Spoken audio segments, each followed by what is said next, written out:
Agora a gente está chegando na parte final da nossa discussão da parte de filosofia aqui, né? E ainda naquele âmbito de IA forte versus IA fraca, a gente tem a questão, né, uma questão muito importante aqui, interessante, que é de realizar a tarefa, perdão, realizar a tarefa versus o entendimento daquela tarefa. E para isso tem um experimento aqui chamado de não um experimento, né? Um experimento mental aqui, um convite ao raciocínio aqui para a gente imaginar essa situação do quarto chinês. Tá? Em português isso aqui é traduzido como o argumento do quarto chinês. Ó, e né, foi proposto por esse cara de Stanford, Searle, acho que é assim que pronuncia, em 1980. Imagina a seguinte situação. Tem uma pessoa aqui no quarto, né, numa sala, que não sabe nada de chinês, tá? Mas ele tem diante dele um livro aqui que especifica para cada símbolo que ele recebe de entrada, qual símbolo ele deve colocar aqui na saída. É um manual completo aqui de respostas, né, em chinês. Então vamos supor que esse manual é completo. Qualquer conjunto de perguntas aqui, de símbolos que entram em chinês, ele vai indicar qual conjunto de símbolos devem ser colocados na saída. Então o que a gente tem? A gente tem um sistema que, né, para as pessoas que estão fora aqui da sala, ele é perfeitamente capaz de responder perguntas em chinês. Ele realiza a tarefa, né, de uma maneira, né, se o manual aqui é suficientemente completo, ele realiza de uma maneira super competente. Né? Então, quem está aqui do lado de fora não vai saber se é um humano ou se é um computador, né? Mesmo aquelas perguntas loucas lá que a gente viu que o cara fez com o GPT-3, o manual teria, né? Se o manual é completo, né? A suposição do experimento é isso, o manual é completo. Então o manual saberia dizer, não, seu pé não tem nenhum olho. Né? Então essa pergunta não faz sentido. Ele colocaria os símbolos correspondentes aqui na saída. Então, para os humanos que estão fora aqui avaliando, esse sistema né, passou no teste de Turing. Mas né, o operador do sistema aqui, o tradutor, entre aspas, ele não sabe nada de chinês. Então, não resolveu.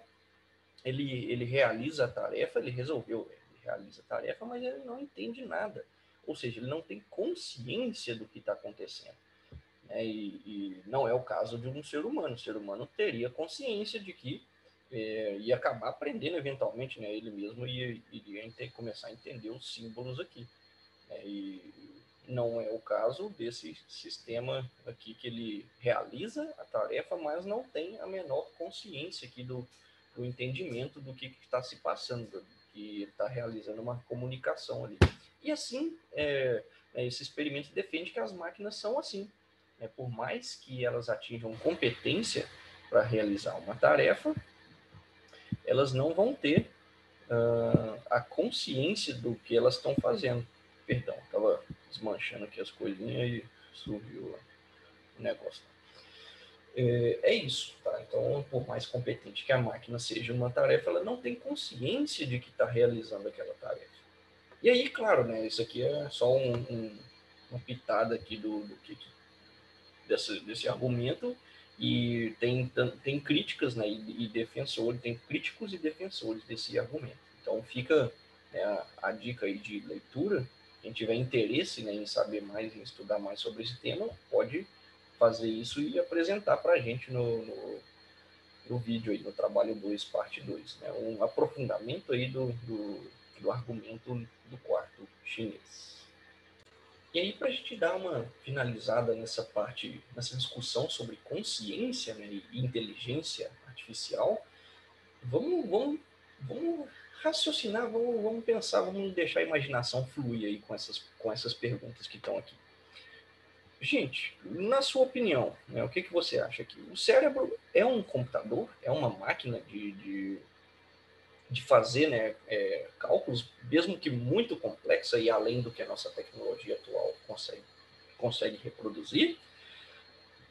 E aí, né, isso dá origem a várias perguntas. Então, se o cérebro é um computador, a gente, em algum momento, né, conseguiria replicar isso mecanicamente? O cérebro sendo um computador biológico, a gente conseguiria fazer ele mecanicamente, quer dizer, por algum jeito não biológico, né? Poderia, eletronicamente, a gente conseguiria fazer uma máquina com o mesmo funcionamento do cérebro?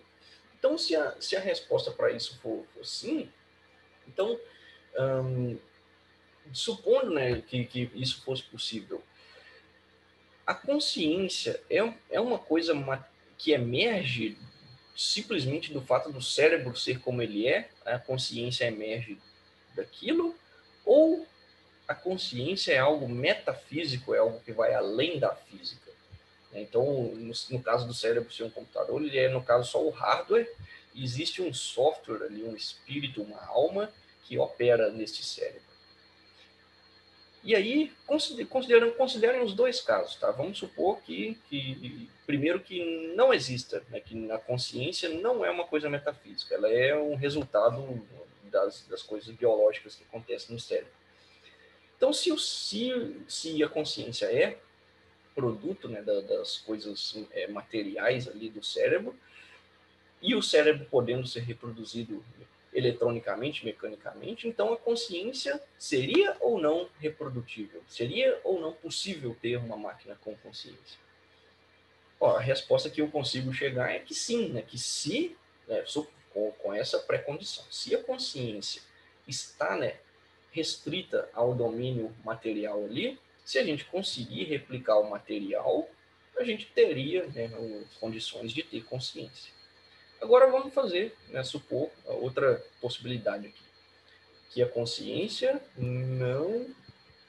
não é produto, né, o cérebro é só o hardware, existe um componente externo metafísico que a consciência está nesse componente externo. A mente usa o cérebro para fazer, né, para se manifestar, para se expressar, mas ela está fora do cérebro.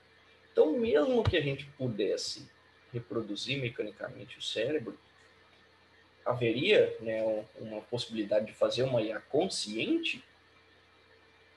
Essa ainda é uma pergunta um pouco mais difícil, né? Porque reproduzir o cérebro não seria suficiente para ter a consciência. Precisaria desse componente metafísico ali, né, encarnado nesse cérebro mecânico eletrônico ali.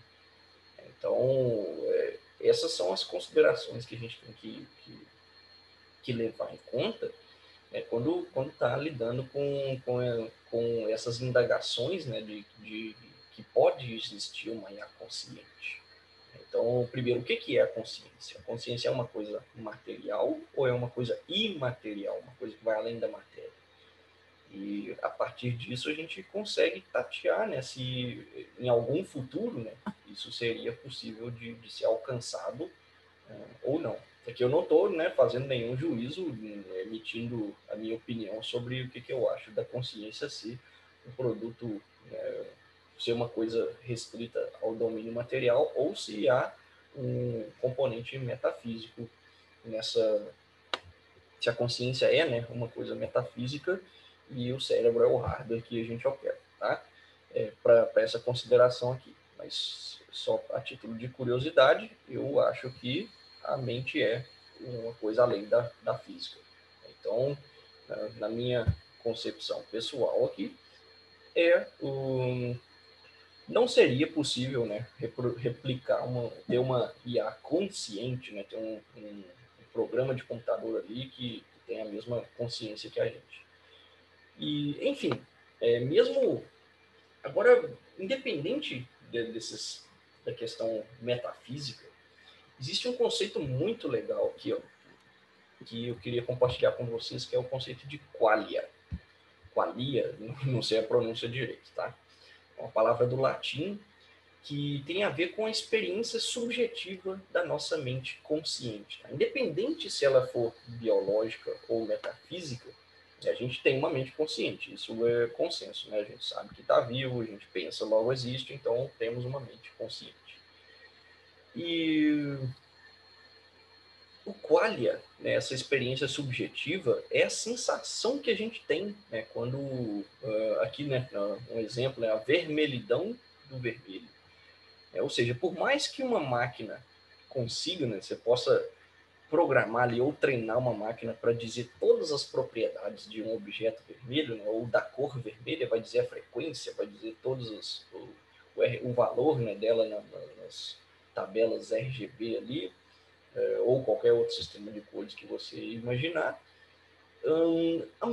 Seria possível a máquina ter essa experiência subjetiva, a sensação de observar o vermelho?